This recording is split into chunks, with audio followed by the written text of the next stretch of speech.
At some point early in the process of building the boat, you've got to come up with stems that get connected to the keelson to become the backbone. With the plans set, Ian sends full-sized patterns for the stems. This sheet contains the forward stem shapes and pattern in one orientation, and then you flip around to the other side of the paper and he's got the stern stems included. And the way it's set up is there's an inner stem, then an outer stem. Ian's British terminology calls this an apron and this an outer stem, and I'll never utter those words again. The challenge then, if we're going to laminate, is to build a form upon which to laminate. And I've already built this, and you'll see that I've labeled station lines and perpendiculars and the top of the building frame, and any data I can glean from the big drawing I've transferred accurately to the building frame. These are our laminating strips for gluing up the stems. They'll be bent around forms. It's Douglas fir. On the table saw, it was resawn to approximate thickness and the width we'd like to do. We've just run them through the planer to make sure that they're more or less 3/16, which is a nice working thickness for this stuff, and also that they're uniform, that there aren't thin spots or thick spots, which would mess up our ultimate lamination. One little detail, a lot of planers don't want to plane anything thinner than 1/4 inch or so, and you can trick it into thinking it's a thicker piece of lumber by adding a piece of plywood on the bed. So the planer imagines in this case that it's doing something that's 13/16 thick instead of something that's 3/16. These are the stacks we're going to use to laminate the forward stems. The inner stem is called out to be 1 3/4 inches, and 9 strips of our 3/16 gives us just something awfully like 1 3/4 inches. Then the outer stem layer is to be 3 inches at its maximum, and that worked out to be 16 layers of this. These will be our 2 stacks, and I've just kind of sorted them so that any grain irregularities were either flipped end to end or spaced with another piece of wood, so that any odd places, strength or grain wise, were not superimposed on top of each other in the various layers. I'm gonna cut the strips for the rear stems. They're a little bit over long from the milling, and there's no sense to leave them long and have to mix all that extra glue that we're just gonna cut off and waste. So I'm just gonna cut them to a rough length on the chop saw, and I've got it set up on my manning benches with a couple of chocks or cleats that stay on one end of the bench tops, and a chunk of 2x10 that stays in the corner of my shop that I've got tuned so that the height of the chop saw table is the same as the bench top tables. So I've got long supporting table. When I'm doing a project that I'm going to use the chop saw a lot, it's 2 screws to set this up and I'm in business.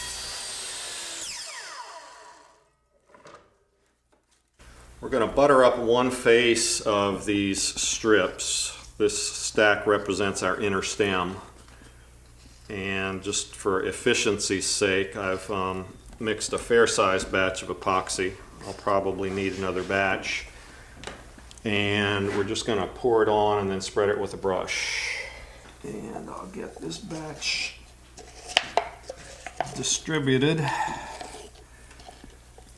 and then let me show you the sort of consistency or spread we're after.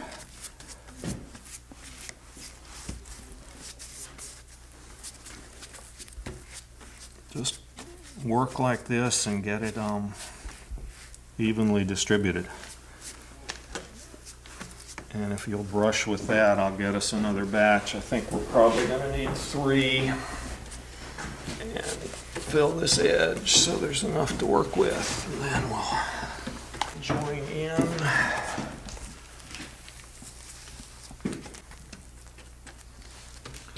I like to, number one, make sure that the entire surface is covered. Number 2, try to have a reasonably consistent thickness. And then number 3, we don't want too much because excess squeeze out just gets in the way. So that looks great, Dustin. I'm going to just make a long sweep like this now. Okay. And in my mind, I imagine what I'm doing is picking up the excess, which, because we've got another glue up happening right after this excess is not wasted. Stack these up.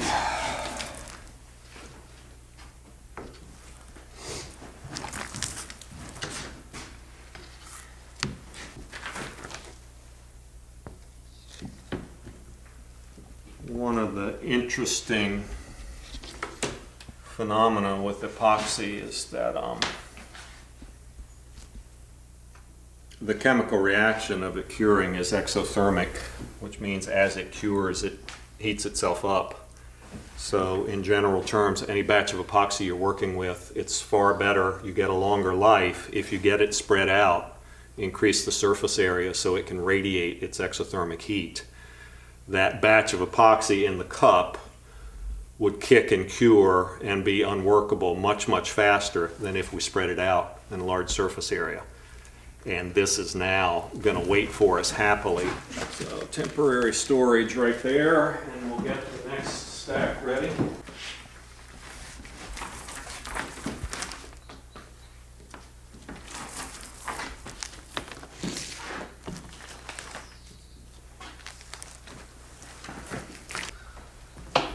This is the stack for our outer stem, and this will be the outer face of that outer stem.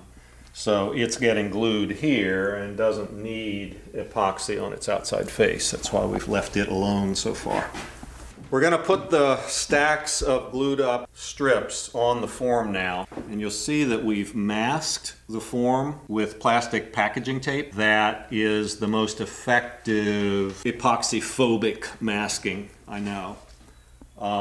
That will hopefully give us a chance to have the stems come off the form without too much bashing and crying tomorrow. So I'm going to take what is the inner layer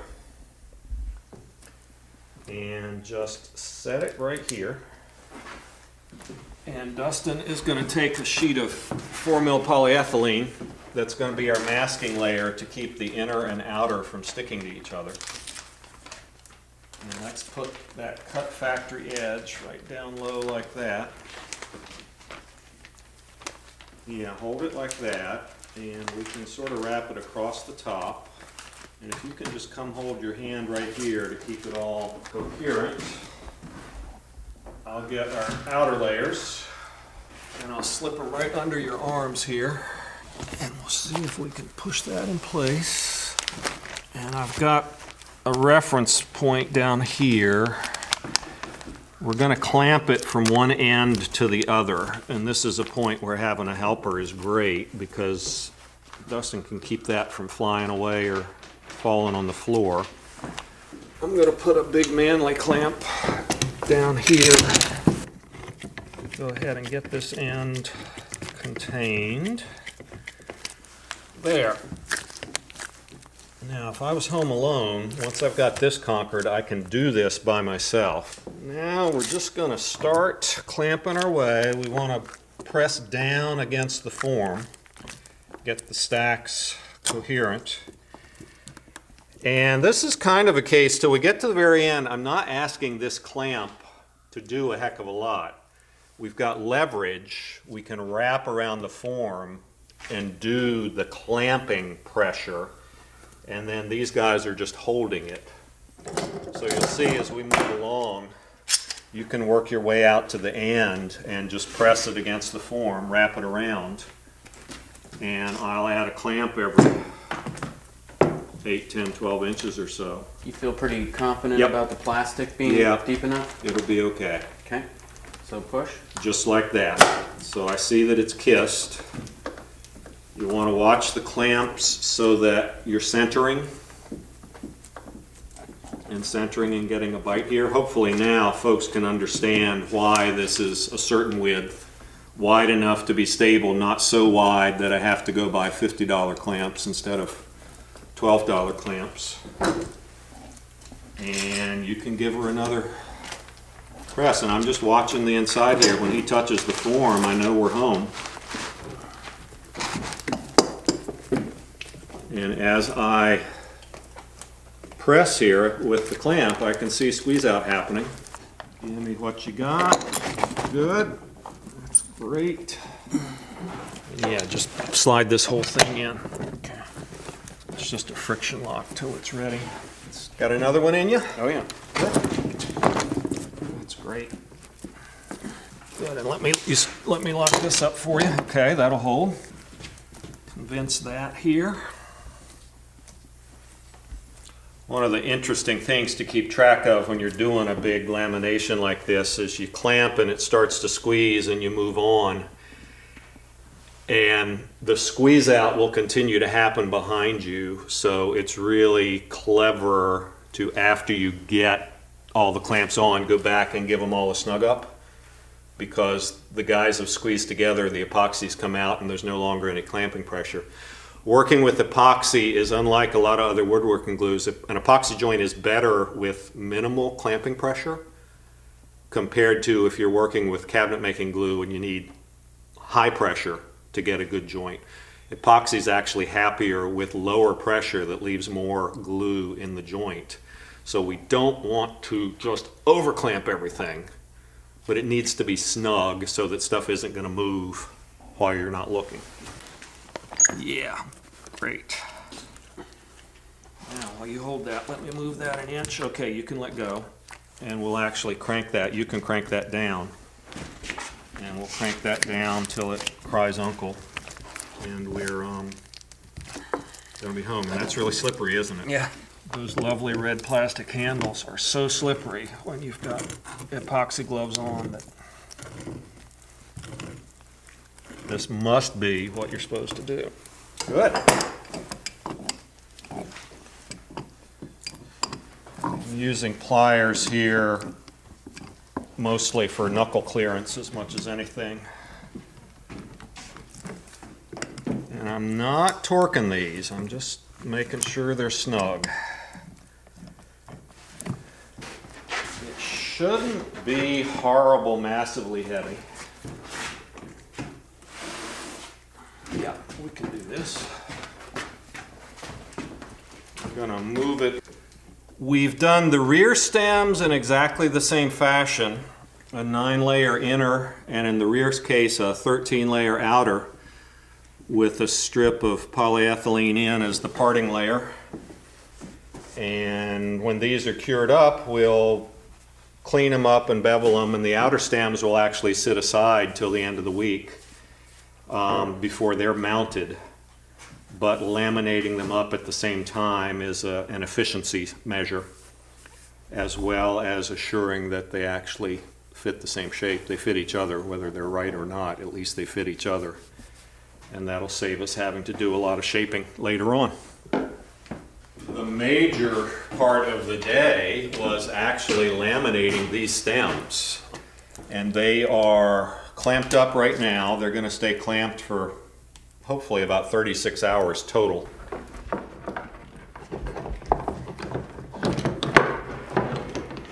And this is the moment where we find out if the masking tape worked.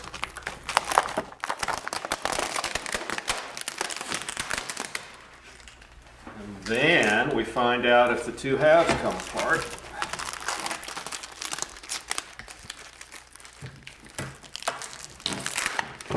There.